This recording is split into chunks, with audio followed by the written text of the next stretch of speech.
Hello साथियों, नमस्ते। Select IQ में आपका स्वागत है। कैसे हैं आप? हम उम्मीद करते हैं आप स्वस्थ होंगे, मस्त होंगे, मन लगा के पढ़ाई तो कर ही रहे होंगे। जैसा कि हमारी एक श्रृंखला चलती है जिसमें वीकली जो है, जो समसामयिकी रहता है, उन कुछ बिंदुओं के साथ हम लोग अध्ययन करते हैं। तो आज संडे है, जिसके आपकी ये वीडियो सोमवार को प्राप्त होती है। तो चलिए साथियों, हम लोग इस सप्ताह के जो भी करंट में मुद्दे रहे हैं, चाहे वो स्टेट संबंधित रहे हों, चाहे नेशनल या इंटरनेशनल रहे हों, चाहे वो पॉलिटी, चाहे इकोनॉमी, चाहे इन्वायरमेंट, चाहे हिस्ट्री, जिस जिस बिंदुओं पर जो भी टॉपिक चर्चा में रहे हैं, उनको थोड़ा सा एनालिसिस करेंगे, थोड़ा सा पढ़ेंगे, थोड़ा सा जानेंगे और समझेंगे। तो चलिए, बगैर कुछ देरी किए हुए हमारे कुछ टॉपिक हम यहाँ पे ले लेते हैं। इन टॉपिक को हम लोग बिंदुवार अध्ययन करते हुए चलते हैं। तो जिसमें हमारा पहला टॉपिक है, इंडिया फर्स्ट बंदरगाह स्कोप 2 उत्सर्जन मुक्त हुआ। अर्थात ये एक ऐसा बंदरगाह है जहां पे कार्बन उत्सर्जन की मात्रा बिल्कुल कम है। मतलब कि जितना उत्सर्जन कर रहा है उतना वो कम कर दे रहा है। ठीक, तो एक ऐसा बंदरगाह कौन सा है? तो VO Chidambaram port. VO Chidambaram port कहाँ पे पाया जाता साथियों? ये तमिलनाडु में पाया जाता है। अगर आपसे पूछे वह कौन सा बंदरगाह है जो स्कोप उत्सर्जन मुक्त है, वो किस राज्य में है? वह तमिलनाडु में है। कहाँ पे साथियों? तमिलनाडु में। कहाँ पाया जाता है साथियों? तमिलनाडु में पाया जाता है। ठीक, अब ये क्वेश्चन थोड़ा सा देख लेते हैं यहाँ पे कि यह पोर्ट जो है, पोर्ट कोई भी बंदरगाह किस मंत्रालय के अंतर्गत आता है? मंत्रालय बहुत पूछा जाता है। मिनिस्ट्री ऑफ PSW, याद रखना, ministry of PSW। Ministry of P का मतलब port, shipping, waterways. Port, shipping, waterways. ठीक, अब एक क्वेश्चन यहाँ पे, एक और बहुत अच्छा क्वेश्चन बनता है साथियों कि भारत का सबसे बड़ा बंदरगाह कौन सा है? भारत का सबसे बड़ा पोर्ट कौन सा है?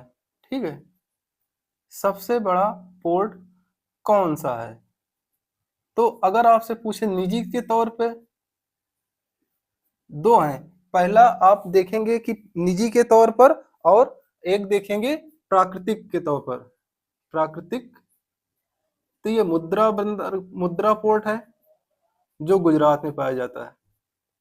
मुद्रा पोर्ट कहाँ पाया जाता है? गुजरात में। वह कौन सा बंदरगाह? वह भारत का सबसे बड़ा प्राकृतिक बंदरगाह पूछे तो मुंबई। ठीक, वह कौन सा बंदरगाह है जो सबसे बड़ा है? तो निजी तौर पर मुद्रा बंदरगाह गुजरात में पाया जाता है, प्राकृतिक तौर पे पूछे तो मुंबई पाया जाता है। ठीक, आगे बढ़ते हैं साथियों। और यहाँ पे कोई एक क्वेश्चन, बहुत अच्छा क्वेश्चन बन सकता है साथियों कि हाल ही में सागर माला परियोजना किससे संबंधित है? तो सागर माला परियोजना जो है पोर्ट से संबंधित है। सागर माला परियोजना जो है वो किससे संबंधित है साथियों? ये अगर आपसे पूछे, चार ऑप्शन दे दे कि वह किससे संबंधित है, तो पोर्ट से। ये नवीनीकरण, जो मॉडर्नाइजेशन किया जा रहा है, जो भी हमारे पोर्ट है, बंदरगाह है, उनको आधुनिकीकरण किया जा रहा है। ठीक, तो इसको नोट कर लेना, ये बंदर पोर्ट के आधुनिकीकरण से संबंधित है।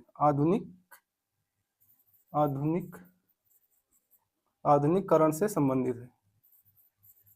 आधुनिकरण से संबंधित है।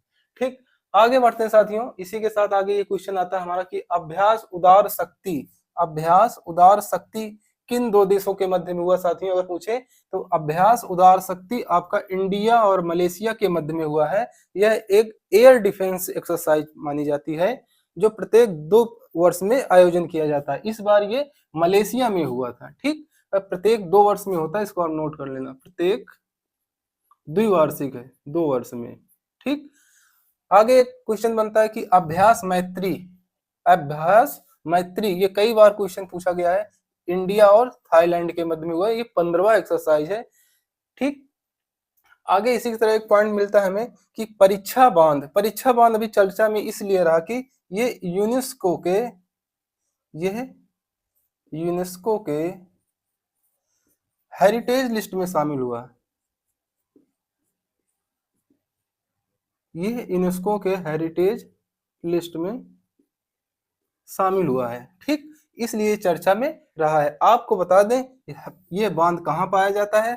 परीक्षा बांध उत्तर प्रदेश के बेतवा नदी पर, उत्तर प्रदेश के किस नदी पे पाया जाता है साथियों? उत्तर प्रदेश के बेतवा नदी पर। ठीक, उत्तर प्रदेश के बेतवा नदी पर। उत्तर प्रदेश में कहा? झांसी में पाया जाता है। कई बार ये क्वेश्चन एग्जाम में पूछ लेता है कि परीक्षा बांध किस जिले में है, तो झांसी में। उत्तर प्रदेश के झांसी जिले में बेतवा नदी में पाया जाता है। और एक आपको रोचक जानकारी बता दें कि ये उत्तर प्रदेश का सबसे पुराना बांध है। 1861 से बनना चालू हुआ, 1864-65 में बनके ये तैयार हो गया था। और एक उत्तर प्रदेश से संबंधित कुछ समझ लेते हैं कि उत्तर प्रदेश का सबसे बड़ा डैम कौन सा है? उत्तर प्रदेश का सबसे बड़ा, उत्तर प्रदेश का सबसे बड़ा डैम कौन सा है? तो रिहंद बांध, रिहंद डैम है। रिहंद ही नदी में पाया जाता है, रिहंद नदी में पाया जाता है। सोनभद्र में। कहाँ पे पाया जाता है साथियों? सोनभद्र में। ठीक, नोट कर लेना। और ये एशिया की सबसे बड़ी, जहां डैम बना है उसके पीछे जो झील बनती है, सबसे बड़ी कृत्रिम झील भी कहा जाता, मानी जाती है। ठीक, उसके बाद एक यहाँ पे क्वेश्चन आता है कि मेडल लाओ नौकरी पाओ, मेडल लाओ नौकरी पाओ, यानी अब खेलोगे कूदोगे होगे खराब नहीं, खेलोगे कूदोगे तो बनोगे नवाब। ये यहाँ पे सिद्ध हो रहा है धीरे धीरे आते आते। ठीक, बिहार गवर्नमेंट ने, बिहार सरकार के द्वारा, बिहार सरकार के द्वारा, ठीक, मेडल लाओ नौकरी पाओ। ऐसे एक उत्तराखंड सरकार ने कुछ वेस्टेज, जैसे कृषि का वेस्टेज होता है वो लाओ, ऐसे कुछ पुआल लाओ, ऐसे कुछ था, वो भी एक योजना आई थी, वो एग्जाम में पूछ लिया था। ठीक, इसी तरीके आगे एक क्वेश्चन यहाँ पे मिलता है कि एशिया की फर्स्ट रेगिस्तान थीम नाइट सफारी कहाँ बनाई जा रही है? तो एशिया की पहली जो है रेगिस्तान थीम, यानी कि आप रेगिस्तान थीम पर, यानी रेगिस्तान में जो भी जीव जंतु हैं या वहां के फ्लोरा एंड फोना है उनके बारे में यहाँ पे एक नाइट सफारी बनाई जा रही। जैसे लखनऊ में अभी सुप्रीम कोर्ट ने यूपी में नाइट सफारी के लिए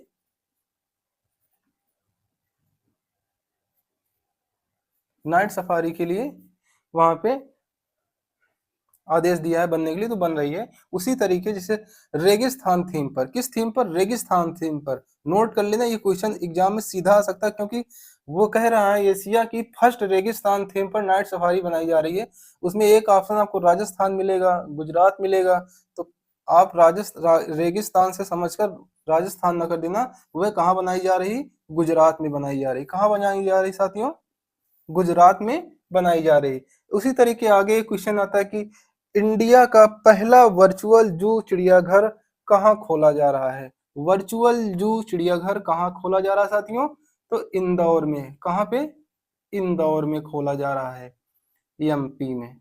ठीक, इंदौर में खोला जा रहा है। वर्चुअल जू का मतलब यहाँ पे वास्तविक तौर पर वहां पे जीव जंतु नहीं होंगे, वहां को इमेजेस या 3D प्रिंटेड के माध्यम से चीजों को दिखाया जाएगा, दर्शाया जाएगा, जिसमें आपको लगेगा नहीं कि आभास होगा, आपको वर्चुअली होगा कि आपको नहीं वास्तव में ये जीव जंतु हैं। ठीक, तो कहाँ पे? इंदौर में। वर्चुअल जो इंडिया का पहला है, इसलिए हमने यहाँ पे देखिए एशिया की पहली रेगिस्तान थीम पर नाइट सफारी बन रही है। इसलिए हम कह रहे हैं ये क्वेश्चन थोड़ा सा इंपॉर्टेंट हो रहे हैं, इसलिए हमने इस वीक में इसको डाल दिया है। ठीक, यूएनसीसीडी कॉप 17 यूएनसीसीडी कॉप 17 की एक बैठक हुई है। कहाँ पे आयोजन हुई है? तो इसकी जो कॉप 70 की जो आयोजन हुआ है यूएनसीसीडी की कॉप 17, वह दो तरीके की होती है, एक जैव विविधता की होती है और एक मरुस्थल के लिए होती है। तो मरुस्थल के लिए जो हुआ है वो कहाँ पे हुआ है साथियों? वो मंगोलिया में हुआ है। मरुस्थल के लिए जो हुआ है, मरुस्थल, वो मंगोलिया। कहाँ पे हुआ साथियों? मंगोलिया। कहाँ पे हुआ साथियों? मंगोलिया में हुआ। वहीं पे अगर जैव विविधता के लिए पूछे, जैव विविधता, जैव विविधता की अगर पूछे तो आर्मेनिया में होगी। कहाँ पे होगी? आर्मेनिया में। अभी ये हुआ नहीं है, ये आर्मेनिया में होगी। मंगोलिया में हुआ ये अगस्त में। किस लिए हुआ? मरुस्थल के लिए। जैव विविधता के लिए कब होगी? अक्टूबर में। ठीक, इसको नोट कर लेना। अब थोड़ा सा इसको समझ लेते हैं कि UNCCD COP 17, COP 17, COP 30, COP 21, ये सब ऐसे होते हैं। जैसे कॉप 17 है तो कॉप 17 जो है आपको एक कॉन्फ्रेंस ऑफ पार्टीज होती है, कॉन्फ्रेंस की मीटिंग होती है। कई सारे देश यहाँ पे बैठ के मीटिंग करते हैं, मुद्दे पे चर्चा करते हैं। जैसे अभी हमने कहा कि मरुस्थल कॉप 17 का कहाँ पे हुआ? मंगोलिया। तो मंगोलिया में कई सारे देश जो है, मंगोलिया में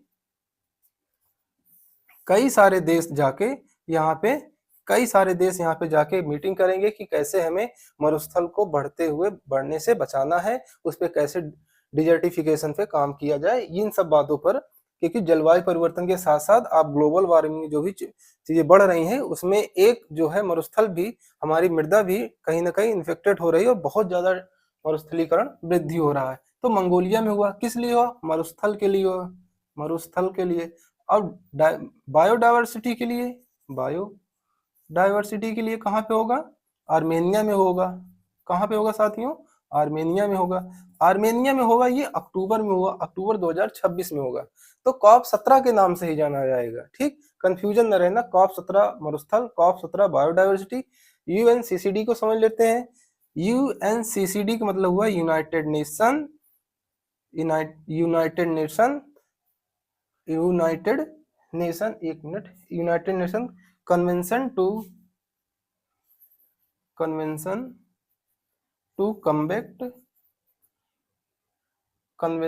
कम्बैट डिजर्टिफिकेशन,